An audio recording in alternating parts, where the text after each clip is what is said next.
So for me, customer experience at the heart of it, if we get away from the rationalization and the process orientation, customer experience is how a person feels about themselves when they are in an interaction with a brand.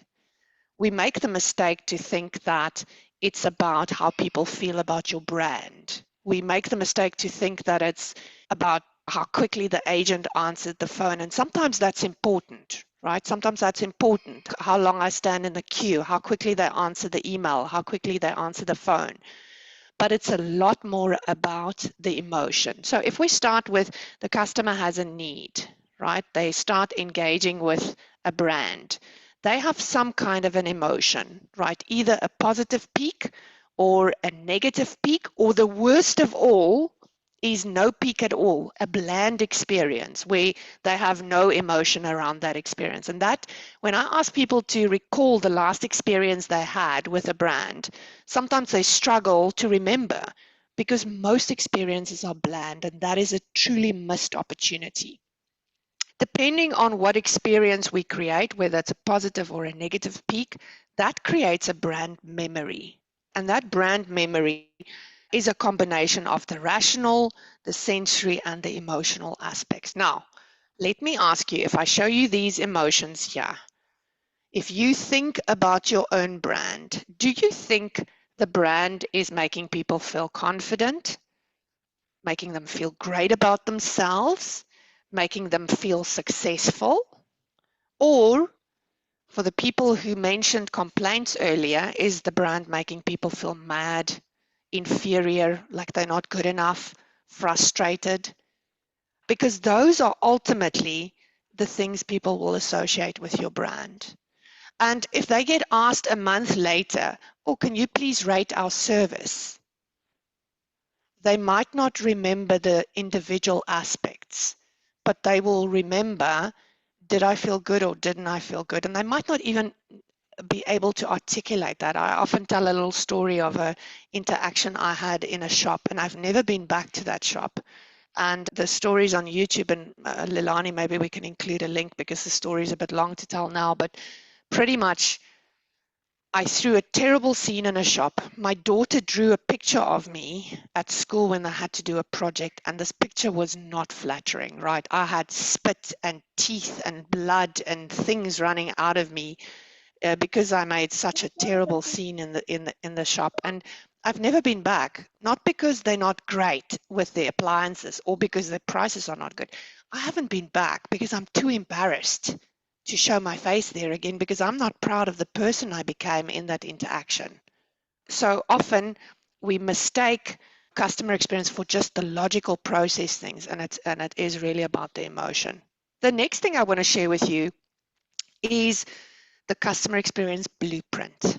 When I'm looking at a CX transformation, what are the things I should be paying attention to? And I want to quickly just talk about these different parts of this ecosystem. So we start with the customer, and often we've defined the customer through the lens of data. We've looked at all our big data and we've come up with a customer segment.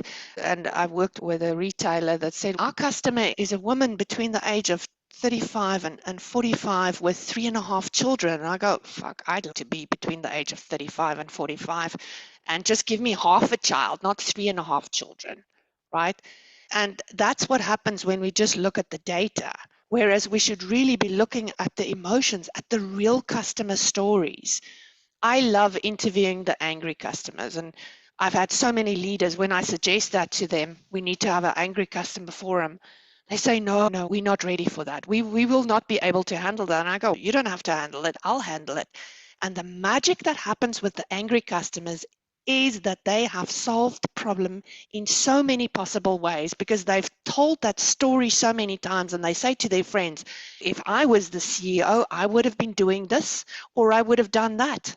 And you really want to unlock the value of those angry customers. The anger gives them the motivation to fix the problem.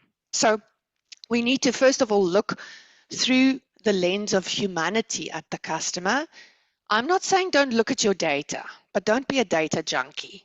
because nobody moves executives to make decisions by putting up a spreadsheet that have taken the humanity out of it.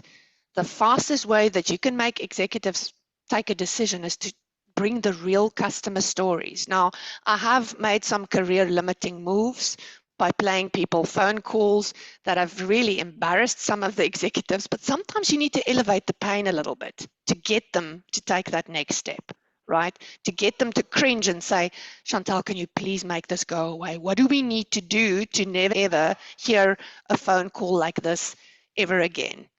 So then we also need to look at the experience through the lens of the brand promise that the customer sees. Then I'm going to move over to this side, because what people miss is that your employees will treat your customers in the way that they feel every day at work, the way that they get treated.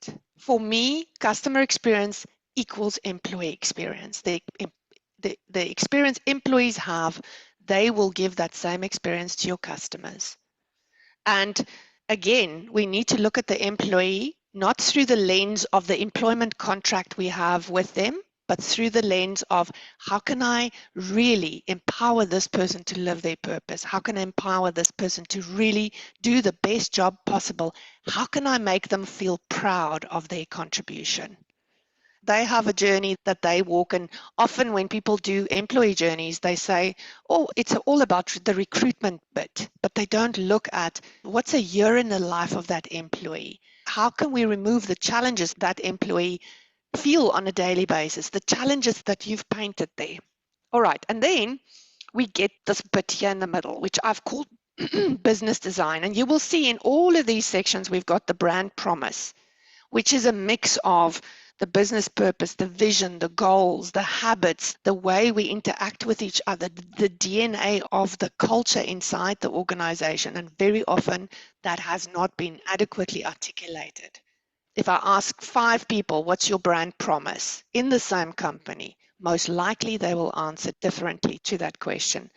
And then I'm just going to go to this piece at the bottom. If someone says to me, our problem is X, I ask them, please show me your scorecard. Please show me your measurements.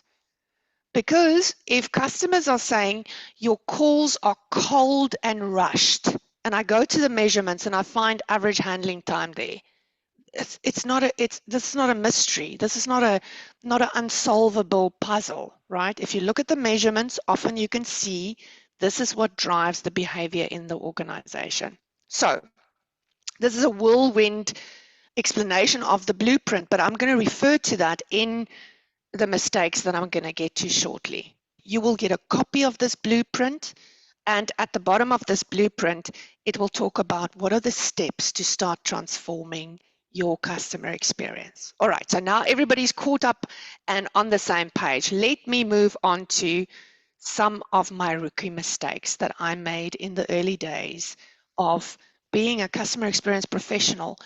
I was very passionate, people. I was so passionate, and I over empathized with the customers, and I so badly wanted to solve their problems.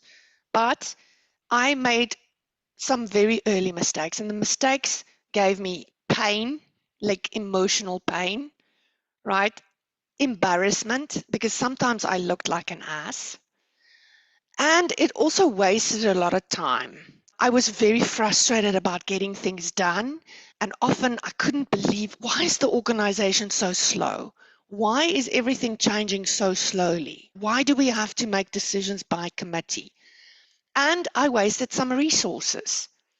My leaders got impatient with me, and some of them even lost trust in me. And this stuff, I never want you to experience this, right? So I'm going to share with you the 8 rookie mistakes that I made in my early days as a CX professional. And I'm grateful for these, and some of them still pain me, but I am going to share it with you for the greater good. I want you to make different mistakes to me. All right, so the first one, I did not consider the ecosystem.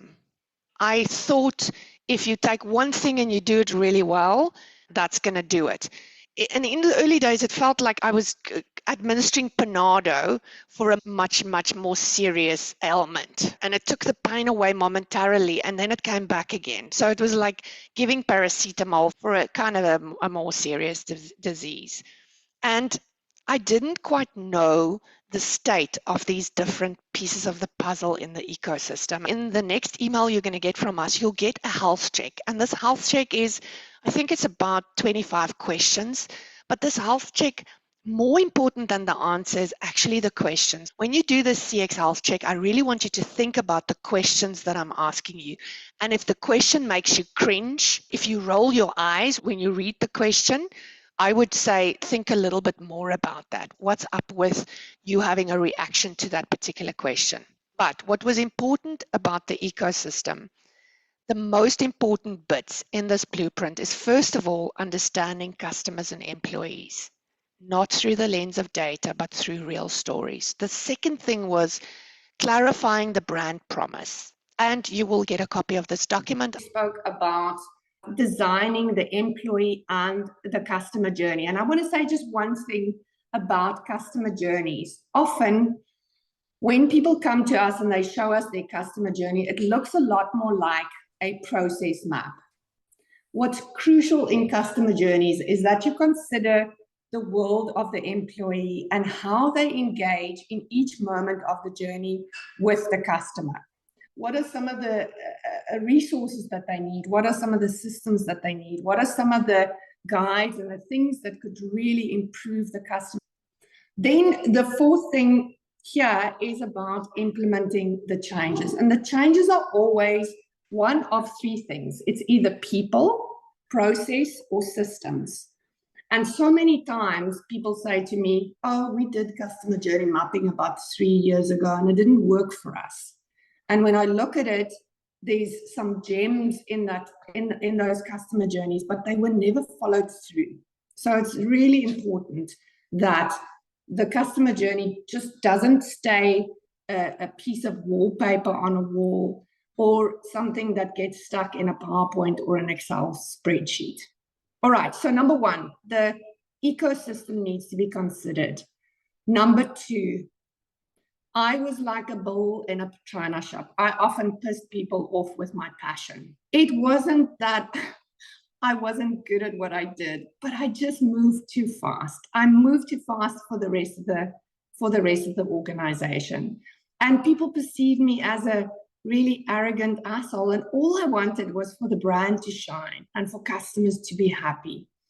So what I realized that was really important is I needed my peers and my leaders. And it was important to identify who needs to be on this journey with me. Who do I need to consult with? Who do I need things from? Because often, as you would know, these changes require multidisciplinary teams. And often the people you rely on to make the changes, you have no authority over them. You actually rely on them and hope that they will do things and not necessarily take the route of escalating things. So once you've identified who you need, it's important to look at what are their pain and what are their pleasure, right? What do they want in their job? And what are some of the things that's really challenging for them? And I like to call this what's in it for me radio station, right? If you ask what's in it for each of the people that you need on this journey with you, what's in it for them to contribute? What's in it for them to help you? And actually make a list of the people, what's their pain, what's their pleasure, and what's in it for them to participate. That changes your entire strategy to those relationships. That changes the way you engage with people. So moving on to number 3. Show me the ROI. I kicked against this question, business benefits. And this is my depiction of the CFO that I worked with in my very first CX transformation. I thought he was out to get me, annoy me, and just fucking ruin my day, right? And this was not the case. He was actually just doing his job, asking the right questions, and what triggering my imposter syndrome. So I want to say to you, from a business case and a return on investment perspective, it's pretty much a formula. Some of it is a bit of a complex formula, and some of it is not that easily quantifiable. So yes, it is challenging, but absolutely it can be done. I've built a number of business cases in CX transformations, and some of them I had really clever actuaries helping me.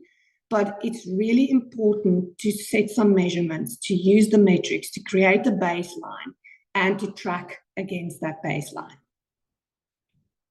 All right, number 4, I did not consider culture in some of the first CX transformations I did. And unfortunately, some of the unhealthy organizational DNA will ruin your results if you leave it to just run wild. Culture will auto-correct your efforts. So what I guide people is become aware of the culture, and culture sits very much in habits, in language we use. I often say to people, show me the last 50 emails you sent, and I will tell you what the culture in the organization is. So think about that, and I want you to go back to your last 50 emails and just have a look at what are some of the challenges you experience there. What are some of the demands you get, the speed at which you need to reply. Then the second step there is to redesign that DNA, and it can be done, and we've been part of very successful initiatives where you actually press that culture reset button, where you say, listen, we need to relook at the culture. We need to reset the culture and create new habits, create new skills, and then activate that. Then number 5, I winged it for so long. I was a little bit like a baker trying to bake croissants without a recipe. Now, if some of you have baked croissants before, it can be very challenging. A croissant is one of those things where if you don't spend the patience, if you don't use the right ingredients, it's going to be a disaster. So I want to say to you, the recipe is key. The methods are key. You don't have to wing it. I think there's amazing resources available. And certainly over the years, we have developed methods for persona development, empathy mapping, customer journey mapping.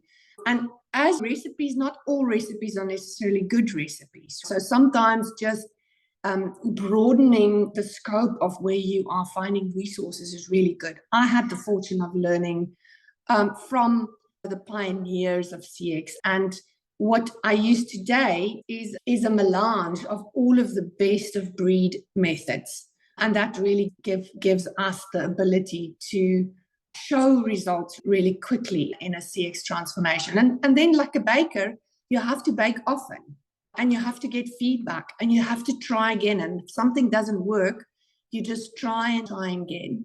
If I get back to the metaphor of the croissants, to bake good croissants, you've got to do it often. And that's the same for a lot of the customer experience methods that we use. Now, we've got 15 years of doing this, and we want to teach everyone to be able to do this. So I really want you to be able to do these things with confidence. And in that way, we're going to just change these experiences that suck across the world. All right, so let me get to number 6. People, I cringe when I look at these things. So it was like that, Annie, get your gun. I used to just, when I want to do things, I just pull out my gun and shoot. Don't ask any questions. So in terms of scoping and planning, I used to be really bad at that. And when people ask me, when will we see results? It's like, how long is a piece of string? So I want to share with you some of the things that I find incredibly successful. The first thing is time boxing.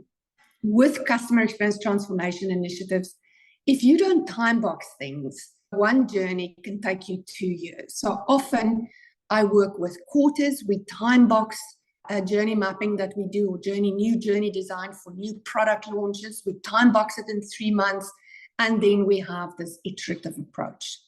The second thing is about prioritizing, because not all actions are going to have the same impact. So I love using this impact versus effort or cost matrix, and I plot things to say, if I do let's say we rewrite some of the communication, some of the high volume client communication.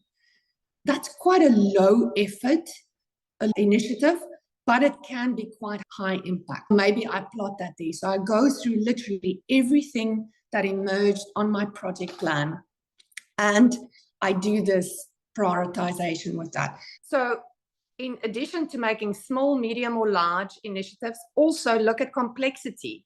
So complexity, usually when there's multiple systems involved and when there's many people involved, we want to push that complexity. So complexity is either low, medium, or high. And that'll really help you all in all to prioritize the initiatives, right? So when you have a project plan with a whole lot of lines, you have, well, what's my effort? What's my impact? What's the size? And what's my complexity? And that will help you put the quick wins. What are the things we can do in the short term that's going to have a high impact? And for those leaders who thought I was just really ambitious and an asshole, if I showed them results early on, I would have built a lot of trust in what we do. Okay, we got 2 more to go. Number 7 here is ignoring the front line, ignoring those real brand warriors. And often they have to work with multiple broken systems. They have to work with dysfunctional processes.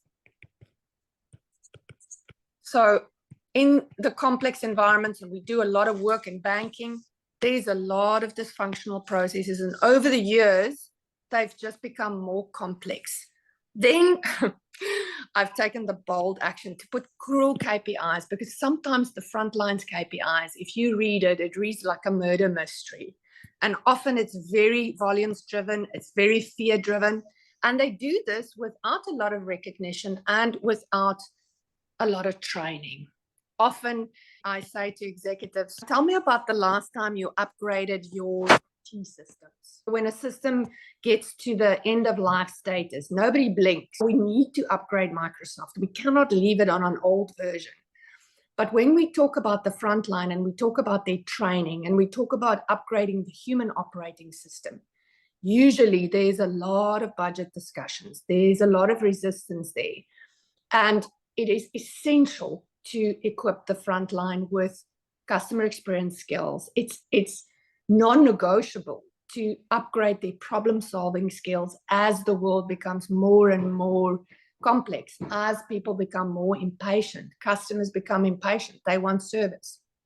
All right, then the last one, I neglected myself a lot in this process, and I became, I think, a slave to the brand, a slave to my own achievement orientation, and I made many mistakes. But if I think back, when I got to a stage where I go, I really need help, I need methods, I need to upgrade my own skills, I went and I learned from the best in the industry.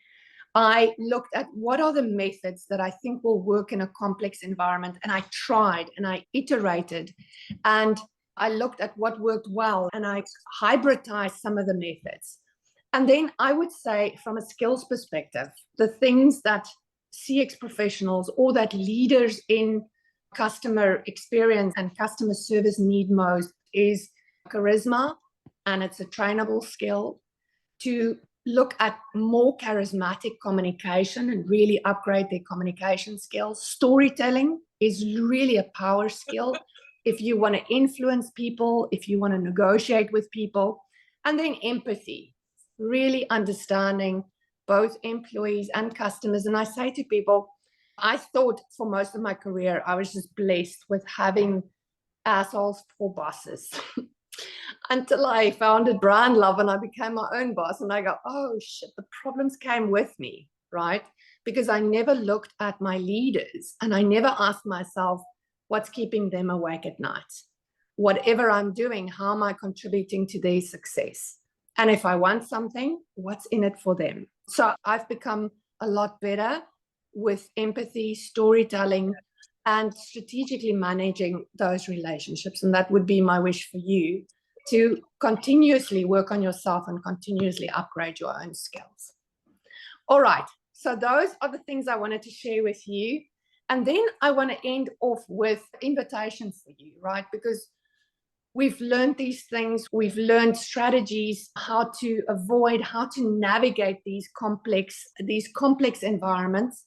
And we've spoken to you before about customer experience mastery 1 and 2. What we've done, we've taken the bold step, and I think so many people came to us and say, we want to certify as customer experience professionals, we want to write the CCXP exam, but these training modules are 10 days. So it's 1 week of training for CX Mastery 1, 1 week of training for CX Mastery 2. And people say to us, time is a problem, and then costs are a problem. So what we've done is CX Mastery 1, the different modules will be made available as a very cost-effective self-paced training. And if you're interested, we will keep in contact with you as soon as that launches. We're planning to launch it in May. And then CX Mastery 2 will be run as Zoom facilitated training sessions. And I've put the dates there. We will also follow this up in an email. But basically what we've done is we've deconstructed it so that you can pick the modules where you feel you need the most help. And if your intention is to write the CCXP exam, these modules match the competencies that you would need. And if you feel, listen, I need a little bit more help with the CX metrics, measurements, and ROI, you can choose that module on its own. You don't have to take the full 10 training days. If this makes sense to you, if you are hungry to learn, if you want to upgrade your own skills, if you intend to write the CCXP exam, we've put Leilani's WhatsApp there. And if you want to do this training, if you're interested in any of the separate modules or all of it together, you can WhatsApp Leilani and she will help you. We will make sure that you get a launch discount for this training. And we believe that in doing this, we can share our knowledge a lot more cost effectively and make it a lot more flexible so that you can literally plug and play with the modules that you need to get to the next level in your impact that you create as a CX professional, as well as growing your career to the next level. So that's it from me. I am going to open now. Let me just quickly see if I can stop my screen share. I am going to open for some Q&A. Hey, Chantal, I'm about to start something new. So I don't have a team yet. Delivery is just me. And I'm assuming that consciously trying to design a customer experience right in the beginning is a good idea, but it will have limited value and limited application. If I'm doing that, any suggestions on where to start, how to start when you're doing something literally brand new? Liz, so my guidance would always be to not do things in isolation, right? So to pick key people in the organization that can give you input. Let's say it's a new, if you give me a little bit more of the context, we've done journey mapping for a brand new product, right? Where people wanted to design a financial services product and they got insights from customers. They didn't have a team yet. So they did this initially with some of the leaders. And as they got a team on board, the team then did more iterations. So for me, if you do a customer journey, if you design a customer journey, it's not a once-off workshop. You need to iterate. Sometimes I do the same customer journey design workshop with 6 or 8 groups of people. And every time I get more insights, every time I get new layers of information. So first of all, I think wonderful, just get started, right? But be careful of just getting into an Excel spreadsheet and doing this by yourself. Cool, thank you. Does that help you? I hope that's helpful. Yep, that's a good input, thank you. We have some questions here in the chat. Chantal, can I read them to you? Please do. All right. What would you recommend for a brand new customer success director? Give me a little bit of context. So you're brand new in the role. What are the first thing you do? Yes, that was my question. So I am brand new to customer success. I've been in customer service for many years, and because of my personality and my attention to detail with the customers, they said, "We're starting customer success and we want you to head it up." I said, "Great, what is it?" So I'm. Oh, Sylvia. So first of all, congratulations. Oh, thank you. Congratulations. Thank And you. they picked you. They picked you because you are just naturally charismatic, right? I don't know, but I just want it to be successful for our customers. I stumbled across your offerings and I was like, wow, it really resonated with me, which is why I signed up for this workshop. And should I be taking courses? What would give me the best bang for my buck to start and be successful at the get-go and avoid some of the pitfalls that you described today? Yeah.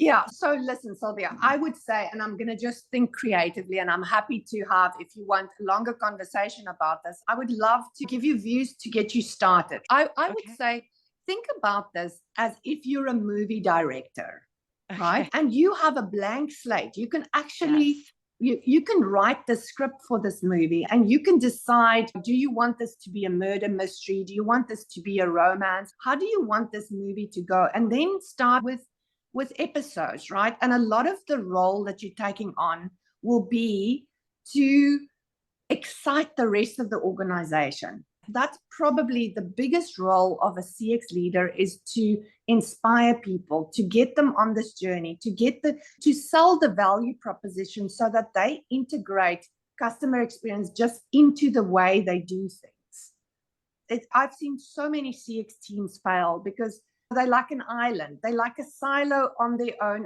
And being part of a CX team is tough, right? Because sometimes you're the bad guy because you find all the shit in the organization and then you need to tell people about the shit you found. And often you're making the people who caused the shit look bad. And I think if you can start thinking about those strategic relationships that you need to build, if you can think about your own purpose as a leader, right? Because it starts with you. They've given you this job, they've given you this mandate, and you bringing strengths to the party, but you're also bringing some fears, right? About what if you don't make an impact? What if you can't get the result? It's really important to start and fill your own cup and say, what is your purpose? What is your vision? What do you want to contribute to the organization? And what will you need to do that? Okay. So happy if you drop me an email, I'm happy to hop on a longer call with you. I'd love to fast track you and get you to take that next step or that next step. All right, next question. Okay, next up we have, what if there's no good behavioral data or a way to append it? What's the alternative for that? Talk to me a little bit more about behavioral data. Yeah, so that was mine. Often I have clients who I'll conduct surveys for them. And the best way to conduct a survey is to marry it back to the customer's behavioral data if you have it. And when you don't have it or you can't get it because they don't want to turn it over, but you're forced to go out in the wild and find syndicated data or what have you, but sometimes there's just no good substitute for having the behavioral data. So I guess my question is, have you seen that challenge and how have you solved it? Yeah, I have seen that. And I think it depends on what's the question you're trying to answer, Rachel. It starts with, what are you trying to achieve? And what I've done and I think, again, qualitative versus quantitative data, sometimes when let's say we're having a complaint about a specific issue and we see a high volume of those complaints, we're trying to give some context to that, but we can't quite put the storyline together. Then what I would do is I would take one complaint, right? And we would pack it out as if we're doing a journey. We would pack that complaint out on the wall and say, where did this start? Can we track the first email? Can we track the second email? Can we map the emotions? And then do a gallery walk with executives. So it very much depends on what the question is that you're trying to answer. But in the absence of having that, just looking at, are there potentially focus groups that you need to run? Are there interviews that you need to have? But I know it is sometimes putting that storyline together. But and I'm just going to be blunt here. I advise people not to go into that analysis paralysis and go and buy software of millions and millions of dollars to try and get that behavioral data, because sometimes the answer that you get to is actually not worth the money you spent to get to that answer. over. Leilani, do you want to give me the next one? Yeah, so the next one is, can you give an example of calculating ROI from CX measures? Okay, so you can do rough project estimations. How much am I going to spend? And then you need to link some of this to either new sales, customer lifetime value. Sometimes it's actually easier doing it from a risk mitigation perspective to say, if I have X number of complaints, right, handling a complaint costs me X. The likelihood that I'll lose that customer is X.